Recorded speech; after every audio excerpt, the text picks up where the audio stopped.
What's up, everybody? Ladies, gentlemen, children of all ages. It's Wake Up Mintzy. A little bit of a different setting. We're out here in the freaking 9-degree weather in Chicago trying to atone for my sins from last year to prove everyone I'm not soft. As always, thank God I've got some Stella Blue coffee to keep me warm because we damn sure are going to need it this morning. This ain't no joke.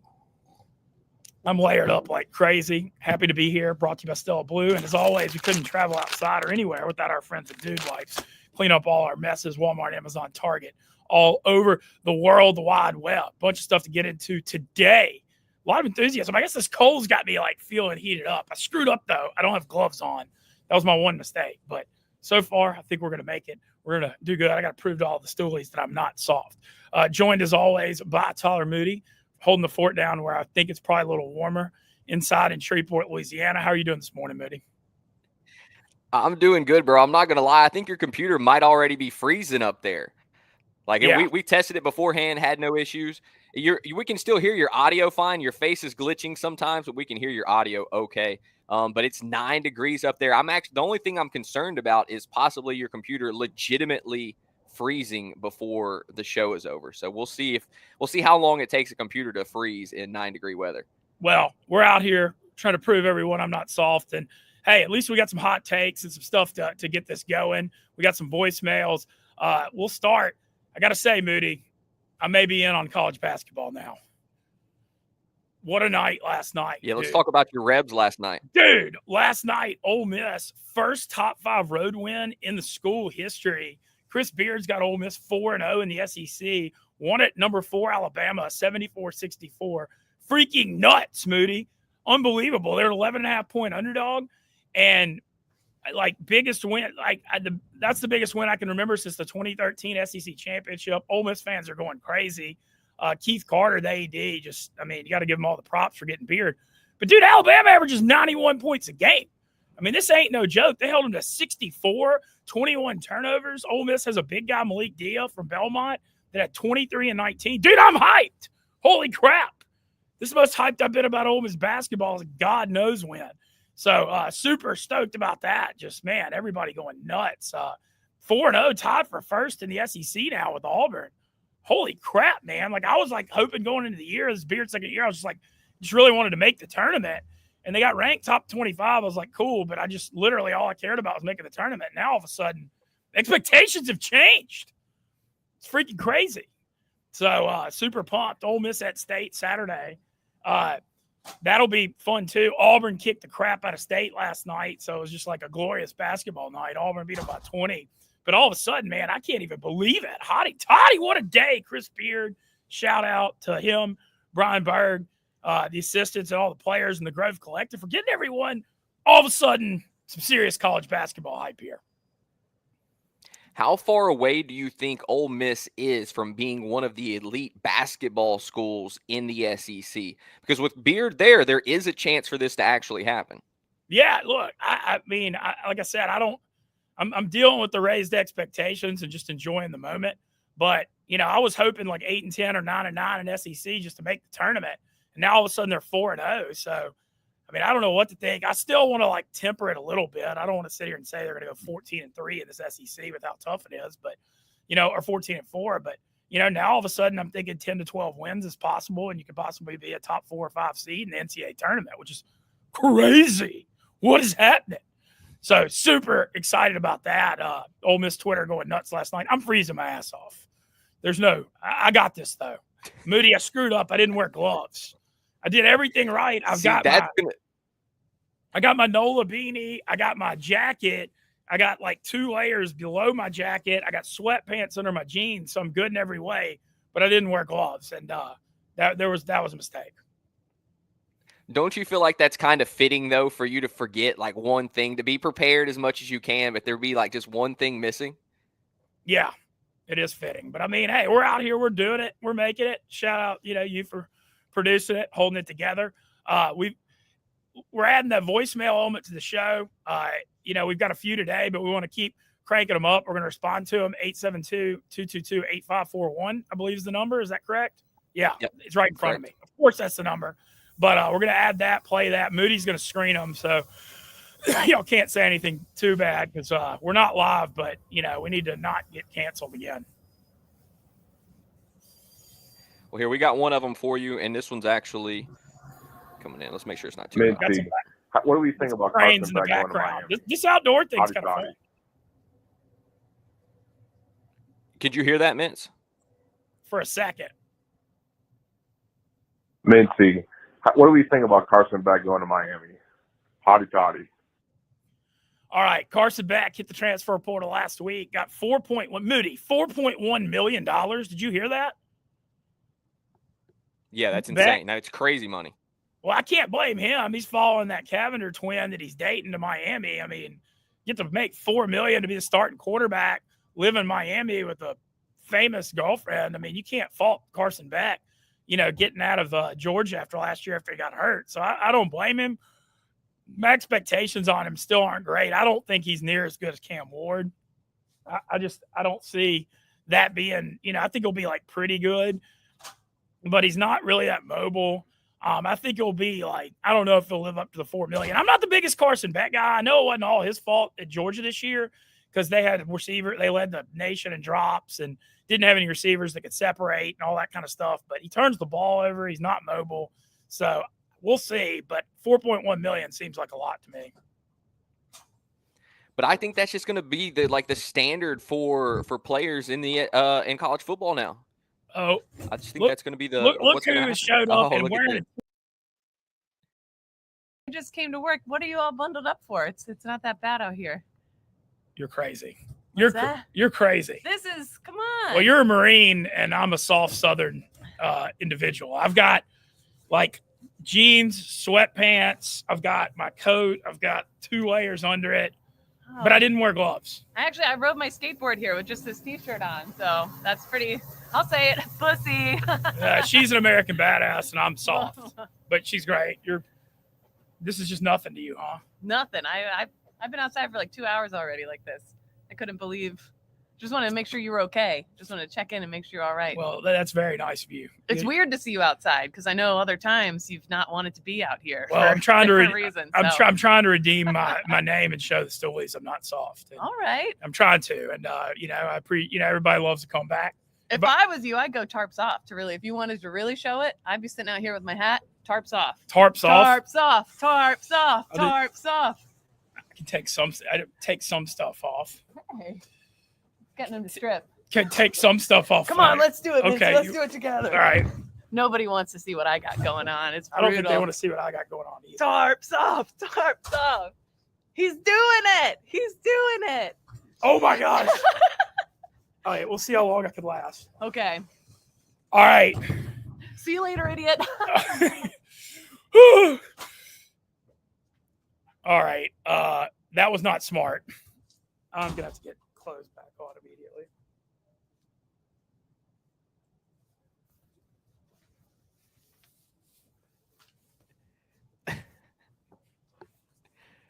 That didn't last very long.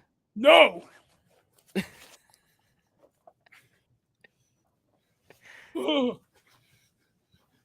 Dude, that was terrible. And Kate comes out here in a t-shirt. I can tell you this: one person's a Marine and one's not. That's for sure. Wow. Fact. Whew. Dude, that was rough, Moody. That was rough. I'm not saying you have to, but if you had to, how long do you think you could last without a shirt on out there? Without a shirt on? What do you think would be your maximum if you just had to? No shirt? If I just wore a t-shirt, you talking about shirt off? No shirt at all. If I'm not saying you have to, but if you did, what do you think you could really man out? 2 minutes. 2 minutes? Okay. Yeah, I think it'd be tough. But thanks to Kate for popping by. I can't blame her for trolling me, but Kate's the best. She's tough though, man. Marine, the Marine life. I mean, I don't know. I'm certainly a lot tougher than I am. But hey, we're out here doing it. All right, we got the Carson Beck one. We got a next one. Yeah, we got another one here, I think.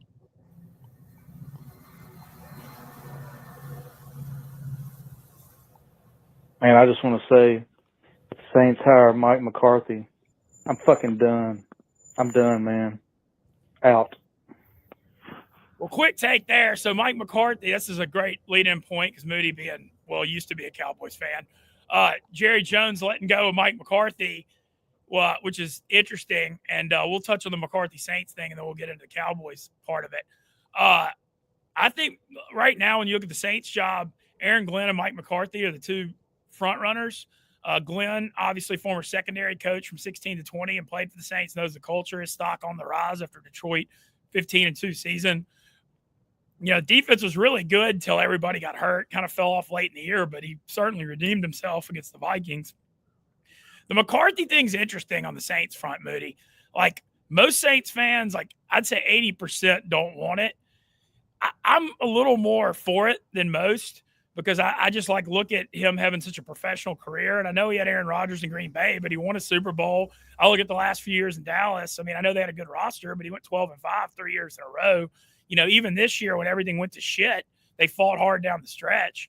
I mean, I'm not saying he's going to come in and win Super Bowls. The Saints' problems are so deep, but I think he could be like a respectable coach.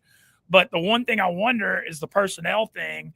In Green Bay and Dallas, he didn't have any personnel say, and I feel like in New Orleans he might, and I don't know if that's necessarily a good thing. But I just like the fact that he's got a lot of experience. And I know it's not like the sexiest hire, but he is good with quarterbacks. And I don't know. I just think the Saints could do far worse. And I understand why people, maybe it's not the most exciting, but he's proven he can be an NFL head coach for a long period of time. And there's a lot to be said for that. When you look at other candidates, like Joe Brady, hot young offensive mind, came off the Peyton tree, tore it up for the LSU and the Bills. Like, I love the idea of Brady, but does he have the connections to put together a good staff in the NFL? He's never been a head coach. And so the upside may be bigger on someone like him, but McCarthy, safe, higher floor. I was saying McCarthy over Glenn for a while, but I've kind of started talking myself into the Glenn thing more. Him knowing the Saints winning culture, coming from that Lions winning culture, and just seeing what people in the league say about him. He has so much respect, from players and coaches. And so there's got to be something to that. So, I'm going to support whoever it is either way. The McCarthy thing, also interesting because he could go to Chicago. There's a lot of rumors that maybe he comes to Chicago and coaches Caleb Williams up. I still think the Bears are interested. They're interviewing Cliff Kingsbury. I've been saying the whole time that the Kingsbury thing, with his ties to coaching Caleb in college and what he's done with Jaden, I could see that. But obviously Bears fans, a little worried about that. That's definitely a head coaching hire. I could see why they'd be hesitant on after he didn't do very well at Arizona or even Texas Tech as a head coach. He seems like he might be a coordinator. On the Dallas front, so Jason Witten's name's come up. Jerry's contacted Coach Prime and Dion. A lot of the other usual names. What do you think's going to happen here? Well, I've got three different things to say about this. First and foremost, I don't feel anything anymore from or for the Dallas Cowboys. They fired Mike McCarthy the other day, and it just didn't even register for me at all. I just don't care anymore. Jerry has made me not care. They haven't won a Super Bowl since I was 5 years old. You know what I mean? It's just at one point, during the Tony Romo era, that was whenever I think I was so into the Cowboys. I really rode and died with Tony Romo. But since then, watching everything that Jerry's done, I don't know, man. I'm just not as much of a Cowboys fan as I once was. I felt nothing when they fired Mike McCarthy this week. And Mike, man, it's such a weird thing because the Cowboys played decent down the stretch, even without Dak. They were competitive at least. Defense played better. And part of the reason the Cowboys were so bad was because they lost Dan Quinn, one of the best defensive minds in the NFL. And he was doing a sensational job with that defense. We've seen the turnaround in Washington. He was one of the main reasons the Cowboys were good for the last couple of years. So I think I'm down on Mike McCarthy maybe a little bit more than you are. But I will tell you one thing. If the Cowboys hire Deion Sanders, I will officially be done as a Dallas Cowboys fan. Because Deion, I think, will play well in the college landscape when recruiting is the biggest part of the game. Whenever he is able to go get these young stars and have them at the college level, I think Deion will succeed. But I don't think he's cut out to be an NFL head coach. I just truly do not. And if he becomes the next Dallas Cowboys head coach, I will officially be looking for a new team.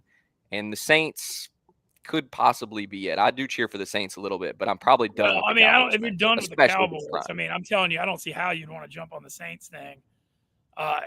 That's for sure with how much they're struggling. It'll be interesting to see what happens, though, one way or the other. Obviously, chat, feel free to fire away too. We're out here for y'all trying to prove we're not soft here. I'm getting kind of cold.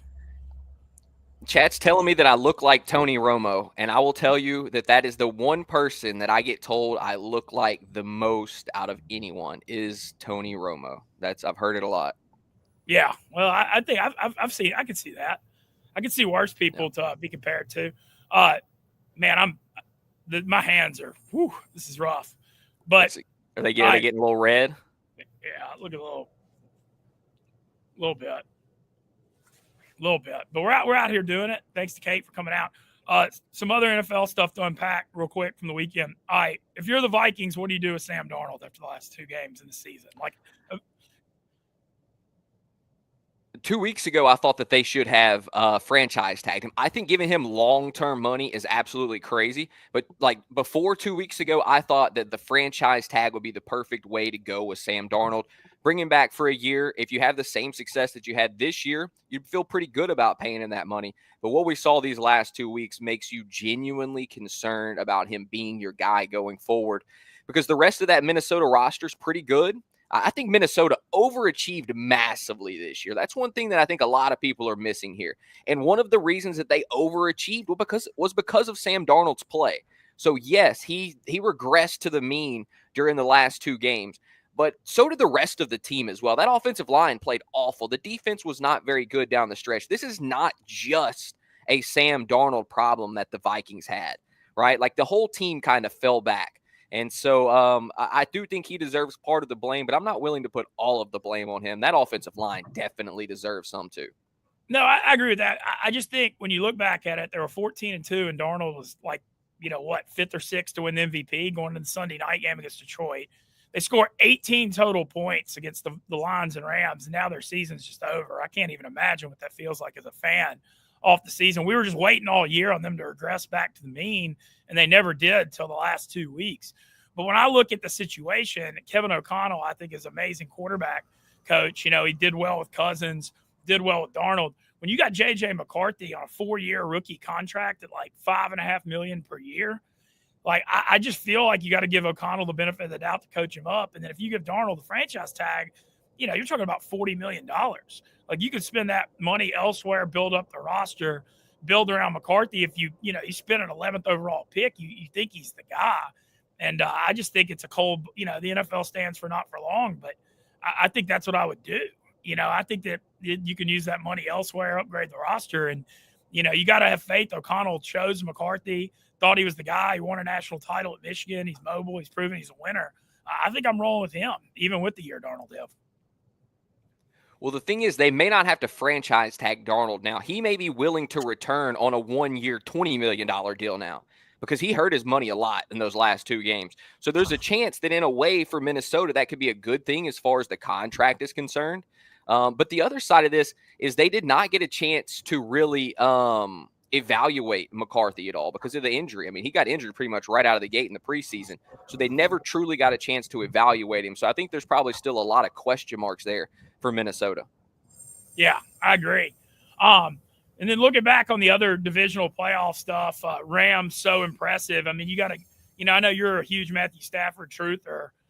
Just the fact that they had to deal with the fires and move that week and to come out like that. I mean, you got to realize the strain that put on that organization, because they all got families and stuff in LA, and they came out and just destroyed them. And now they're heading to Philly. They're a 6-point underdog. I know you're a Rams believer. How much of a shot do you give them this week? Well, as I talked about on the Fantasy Football Pod, do not sleep on Matthew Stafford. He is one of the true gamers in the NFL. Plays through any injury, shows up and competes his ass off every single week. And I think that his enthusiasm for the game and his competitive spirit really showed across the board for this team. It was the best performance I've seen from the Rams the entire year. And if you go back and look at their stats at the end of the season, they were shutting down bad teams. They got gashed by Buffalo, but outside of Buffalo, their defense played really good the last 5 or 6 games of the season. I've been very impressed by the Rams. They're one of the teams that I do believe in, and I text you this like, or maybe we were talking on the phone after, I said they could be a possible Super Bowl favorite next year. I just don't quite know if they have it all this year, but man, they're a scary out. And if Philadelphia doesn't come with their A game, LA could definitely bounce them. And it's mainly because of Matthew Stafford for me. This guy is one of my favorite players of all time. Absolute competitor, stud. Yeah, and also just got to give Les Snead, their GM, credit. Just, I've said it a bunch, but just getting Jared Verse and Fisk and the talent they've got on that D-line. They sacked Darnold 6 times in the first half. To lose, I mean, they lost Aaron Donald, who's the greatest defensive tackle of all time.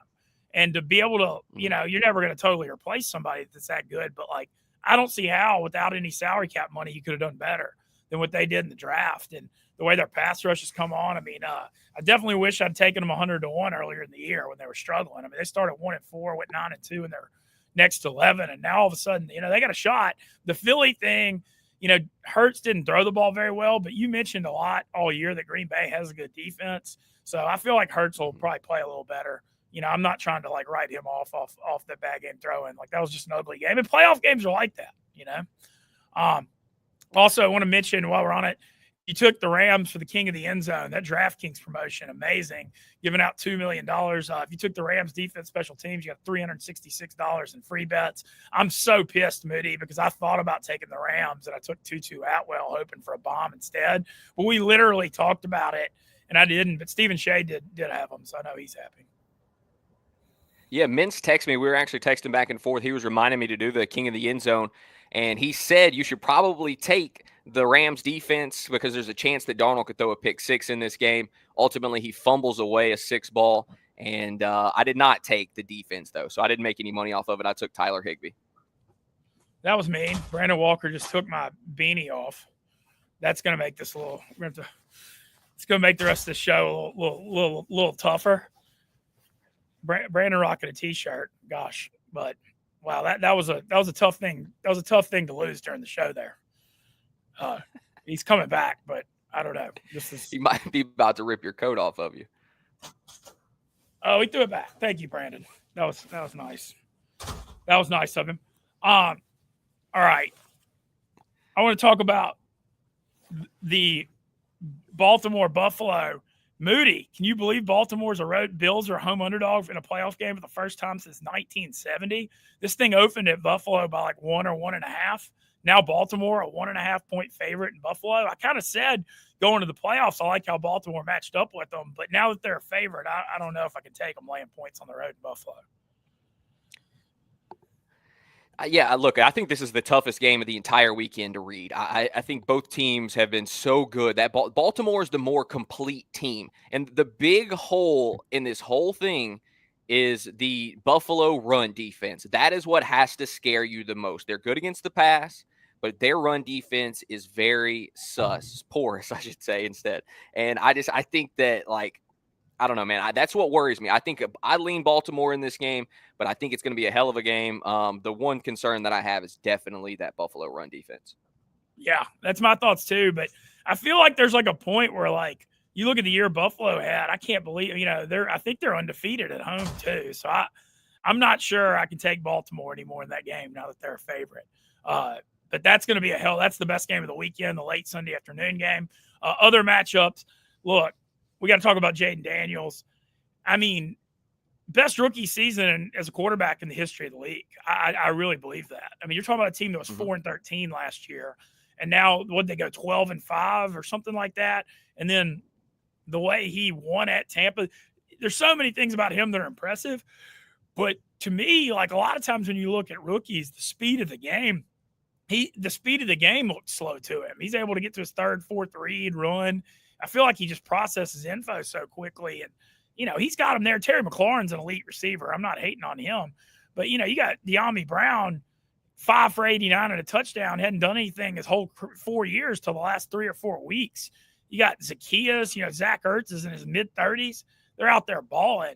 And a lot of that goes to Dan Quinn, credit for culture, but just what a turnaround in Washington.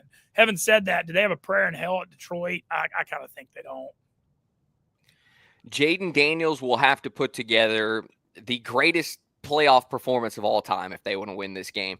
While Dan Quinn has taken this defense from worst to middle of the pack, I just don't know if they're ready for the offensive attack that the Detroit Lions are going to present to them in this game.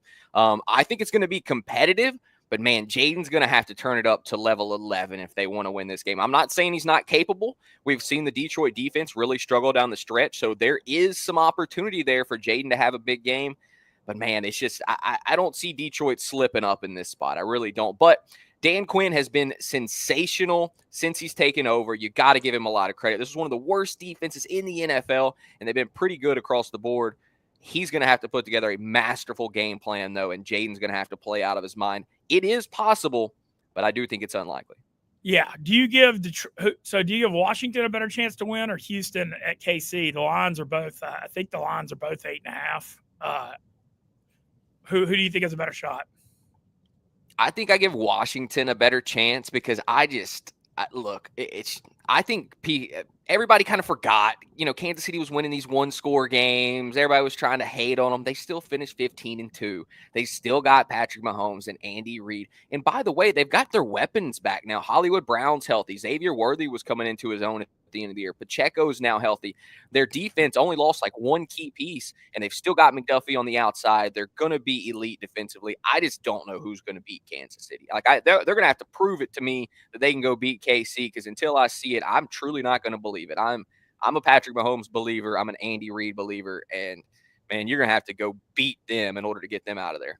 Yeah, I think the other thing that was big was you mentioned the weapons coming back. Their offense struggled all year, but the last 2 weeks, Mahomes threw for over 300 yards against Houston and Pittsburgh. It seemed like they really found a rhythm in the passing game. You mentioned Hollywood Brown coming back. I think the way Worthy emerged is a big factor. And then, we saw last year, Kelsey seemed like he slowed down during the year, and I know he seemed that way a little bit this year, but he had a huge playoffs last year. And, I feel like you got to give him the benefit of the doubt and think he might have something left. In Houston on the road, cold weather. I mean, I thought that was a great effort last week by them. And, I do love their pass rush. And, shout out to CJ Stroud, who has struggled some this year, but he played great in the second quarter on. Nico's an elite receiver, but I just can't see it. I literally can't. I don't think they can do it. One thing about Kansas City, they're so good. They don't show everything during the regular season either. They will save a lot of their tricks for the playoffs. And their defense was so good this year, they didn't even have to get super exotic offensively.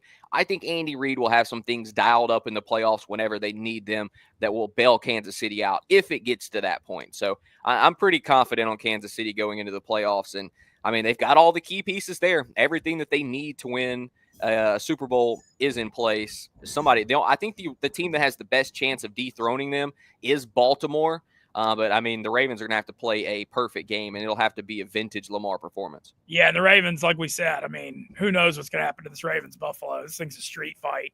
They could go either way. And KC sitting in such a good spot with the 1 seed in a weaker game. Was that all the voicemails we have, or do we have any more? I think we had one more. Let me pull it up real quick. Okay. It was from the first day that I don't. Okay. Well, it's fine. Well, either way, we're going to keep pumping that. 872-222-8541. Leave voicemails. Feel free to roast me if you want. Nikki Smokes just walking by. You want to say hello? Why is this guy outside? It's 8 degrees. Yeah, I'm trying to lose a bet. I'm trying to prove everyone I'm not soft. Kate came out. Kate came out in the t-shirt, just calling me out how soft I am. She's not wrong. All right. Good luck. Thanks. What's up, Hank? We got everybody coming into work, trying to prove everyone I'm not soft. 9-degree weather show. Kate came out here in a t-shirt earlier. But yeah, Stefan also came by smirking, like wondering what the hell I was doing a second ago, which I thought was pretty funny. But people kind of showed up at Barstool. On the Barstool front, remind everyone, final 2 episodes of Surviving Barstool last night aired. Not going to talk about what happened, but 2 episodes left. Finale tomorrow night. Great drama, great TV show. Shout out to our production crew and editing, doing a spectacular job. So don't miss that. That's tonight at 7 in the finale. Tomorrow at 7. Well, Mintz, I know since it's cold out there, how about a hot take for us that might warm you up? Give us a hot take of yours. It can be anything, any sport, doesn't matter. A hot take that you think people would maybe call you an idiot for, potentially. Okay, well, brought to you by Stella Blue, drinking coffee, trying to stay warm. My flaming hot take is that I think Notre Dame can beat Ohio State in the national championship game, and nobody's giving them a chance. Ohio State's an 8.5-point favorite. But what I think about this game is I think Notre Dame can play a similar game to what Texas just played. And I know Ohio State has a ton more firepower, but Notre Dame's comfortable in those low-scoring, kind of closer games. And I think their defense plays hard enough to keep them in it. Their pass defense is good, especially. And if they can limit Jeremiah Smith and the explosive Ohio State passing game, I think you could look at like a 20-17 type game. And if they can muck it up enough, they got a real shot. I don't think Riley Leonard is going to be able to throw the ball that well on that defense, but if he can run and they can run the ball enough, I think they can stay in it and have a chance at the end. I don't know whether they'll win or not, but that's my hot take, is that Notre Dame has a legitimate chance to beat Ohio State, and nobody's giving them credit. Notre Dame's so comfortable in this underdog role. It's like what Marcus Freeman does. Well, I'm like I told you right after Michigan beat Ohio State, I think Ohio State was going to run through this college football playoff. They've done that to this point. I don't think anybody's stopping them. I think they're going to truck Notre Dame as well. They're the most talented team in the country. The only question is, can Ryan Day not screw this up? I think that is the single question that looms here for Ohio State. I think all their studs are going to show up and play. I've got a hot take that is truly a hot take. I think that Babe Ruth is the most overrated athlete in American sports history. When Babe Ruth was playing, there was only 12 teams. He faced the same pitchers all the time. They were throwing like 85 miles an hour, so he would see them the entire game. Not once in Babe Ruth's career did he see someone throwing 94 miles an hour backed up with an 87-mile-an-hour slider, much less someone throwing 100 miles an hour backed up with a 92-mile-an-hour slider. I think Babe Ruth is the most overrated athlete of all time, and it is time for us to acknowledge that Shohei Ohtani is the greatest player to ever touch a baseball. Sorry, Babe. It's Ohtani now. Okay, well, that's always a weird take because the eras are different. I know what you're saying, though. I mean, the technology and, it had to be way, way easier back then. But we're talking about 100 freaking years ago, and all he could do is do as well as he could against that competition. But I'm sure if he played now, it wouldn't translate near as much. I'm not necessarily disagreeing with you, but I mean, all he could do is crush the competition he had, and he did it. He also had Lou Gehrig hitting behind him, which probably helped a lot. I think it's we've got to move on from him being the greatest player of all time. We can't be calling someone that never saw 90 miles an hour 100 years ago the greatest player to ever play baseball. I think we got to move on from that. I think it's time to start acknowledging that Shohei Ohtani is the single most talented player to ever pick up a baseball. Not only is he throwing 100, he's hitting 50 home runs off a dude's throwing 100. It's just totally different what he has done versus what Babe Ruth has done. He's not going to accumulate the numbers, but that's because he's not hitting off of freaking plumbers. Is Ohtani going to pitch this year? Or is he back from Tommy John now? Or are they just like he's working his way back? It's the main question right now. Will he pitch this year? I think no matter what, they're going to be very slow with Ohtani bringing him back. So I would love to see him pitch again, but. Could you see them like kind of doing what the Braves did with Smoltz and like making him more of a closer, like off Tommy John kind of thing? I could, because they already have a pretty good stable of starters, especially if they get Roki Sasaki, which, by the way, his window opens today. And if he chooses the Los Angeles Dodgers, you can go ahead and just forget about it. Just this kid coming in from Japan, Roki Sasaki, is absolutely sensational. And if the Dodgers were to get him and add him to the rotation, they don't even need Ohtani as a starting pitcher. So they could use him in the bullpen then. But listen, man, if the Dodgers get Roki, it's game over. This kid he throws 102. He's got wipeout stuff, and he might locate better than anybody in Major League Baseball. Well, also on the baseball front, we're 27 or 20. We're what I guess it's 30 days away from first pitch of college baseball. Moody, freaking stoked. Starts the weekend after the Super Bowl. We've got some stuff lined up with DraftKings. DraftKings is the best spot to bet college baseball lines. Can't wait to blow that up this year. It's gonna be fun. The people are saying we need hot takes outside of sports. That comes from Jude. Do you have a hot take that's not a sports take necessarily? Hot take that's not a sports take. And Chad, if you've got any hot takes, we'll read them. Yeah, let's hear. If y'all got any hot takes, throw them out there and we'll read them. We'll read them up. Yeah. Hot takes outside of sports.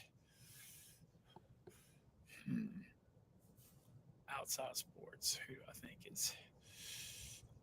I think Barstool Beef's going to be a huge star at Barstool. Just seeing him already. I don't know if that's like a hot take, but he's a great dude. I like the content he's putting up, the swing stuff, but I think he's a great addition. I don't know how hot of a take that is, but I've got a feeling that's going to be a really, really good move by Foreplay. And I think that's going to be great.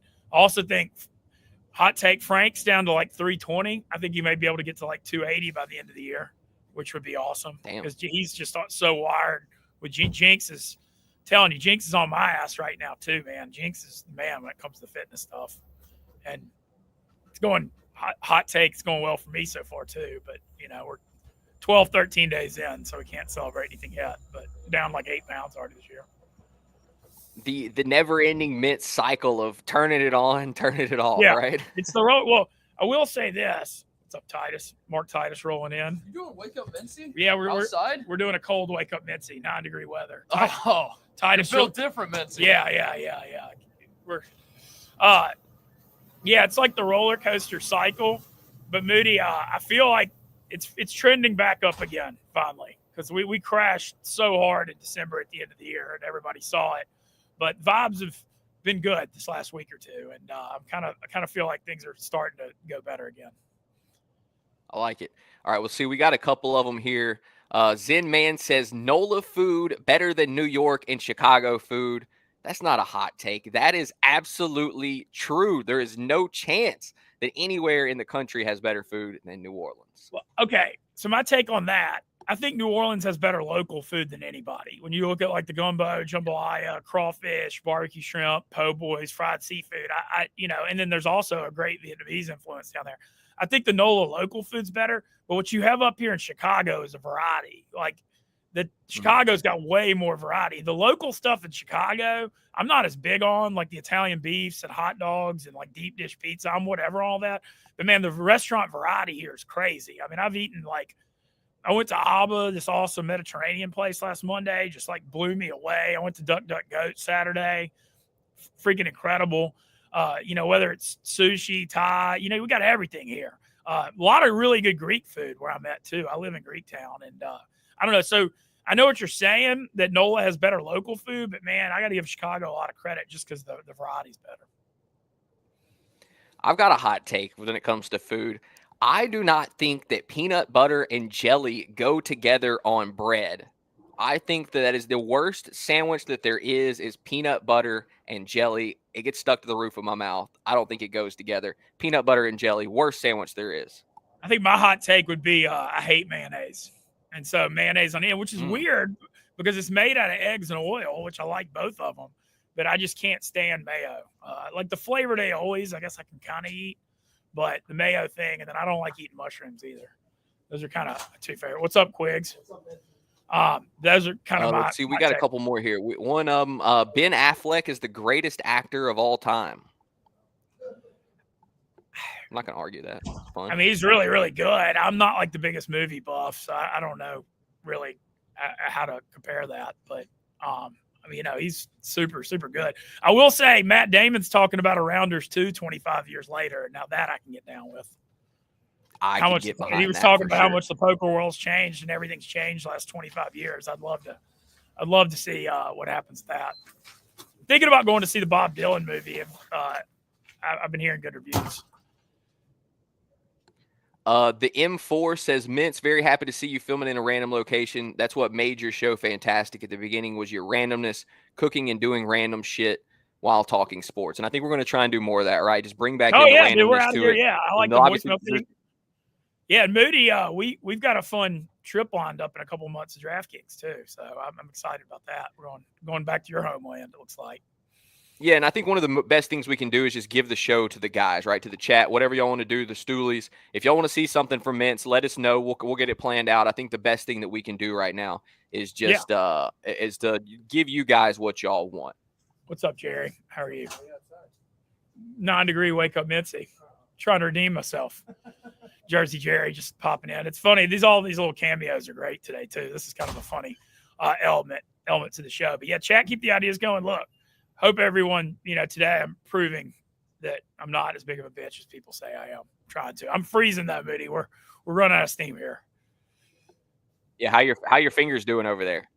They're really, really like a little red, puffed up, but the rest of me's doing okay, except for when I took my shirt off the Kate thing. That was a little rough. Let's see. Rounders is awesome. Yeah, Mintzy and Rounders too. Can we get a Mintzy cameo in Rounders too? Oh, that would be like a dream come true. Like there's not. I mean, I'm very spoiled, and there's not tons left on the bucket list because of what Barstool's brought to me. But a cameo in Rounders too would certainly do it. I'm going to try to crank up some poker here after Super Bowl ends, but I think I'm going to crank up more online and local. I'm looking at like travel a little less this year for poker, and super stoked. I'm going to just be watching college baseball, gambling, doing content on weekends. I'm excited about it. And shout out also this weekend. Moody, our old friend, Playboy Martin Black, former Barstool producer. I'm going to New Orleans for his wedding this weekend, so I'm super, super excited about that. You know, old Barstool favorite. Nice. Yeah. My sister's getting married this weekend, so I got a wedding to go to on Sunday. My sister's getting married. Oh wow! All right, good for you. Congratulations. Yeah.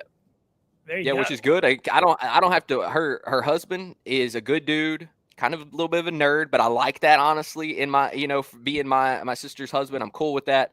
I'd rather him not be somebody like me personally. But I think that's pretty cool. All right, we got one last cameo to end the show. When? We're outdoors. We're live. Oh, we're live? We're not live. We're 45 seconds live. Oh, the greatest show ever. Wake Up Mintzy. My best friend at Barstool Sports Advisors, my best friend at Barstool Sports, my best friend in the world. I will be in his wedding party. Here's the bottom line. I know every secret about this man. He knows every secret about me. He has honor. He has integrity. Trust him with your life. Mwah! I love you. All right, there's no way we can close any better than that. We'll see you guys tomorrow. Thanks to the chat, Still Blue and Dude Wipes. Stu Finer ready to roll as always. All right, boys. We